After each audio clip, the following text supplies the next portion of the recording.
मैं तुम्हें इस गुस्से की हालत में कुछ नहीं करने दूंगी, समझी? अम्मी, खुदा के लिए गुस्सा मत करें, बैठ जाएं प्लीज। देखिए अम्मी, दादी ने उन्हें घर में अंदर आने नहीं दिया, वापस उसी घर में भेज दिया। आप पुरसुकून हो जाएं प्लीज। सादिया, तुम पहले ही उन पेपर्स पर कुछ सोचे समझे बगैर साइन कर चुकी हो। अब वहाँ जाकर क्या करोगी? वो घर छोड़कर आ चुकी हो तुम। अल्लाह गारत करे उन सबको।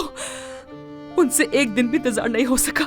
डिवोर्स अभी प्रोसेस भी नहीं हुई और वो उन्हें घर लेकर आ गया। ये थी उसकी इतने सालों की मोहब्बत, जिससे करीम की नजर में मेरी कभी कोई वैल्यू थी ही नहीं। तूबा मेरी जान, तुम्हें अब घर जाना चाहिए। तुम्हारे घर पर होने से उन्हें कुछ करने का मौका नहीं मिलेगा, समझ रही हो ना? खाला, अम्मी का ख्याल रखेंगी, वादा करें इसकी मुझसे। फिक्र मत करो तुम।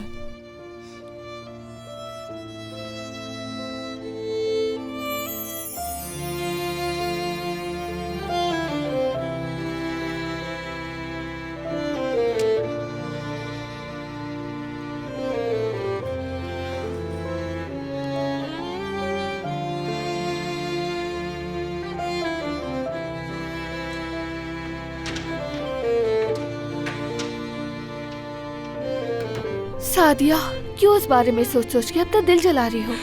लेकिन ये कुछ ज्यादा ही हो गया है जनान। सच कहूँ तो मुझे सबसे ज्यादा गुस्सा अपने आप पर है कि मैं इतने अरसे से करीम का असल चेहरा देख ही नहीं पाई कभी। पानी पियो, छोड़ो।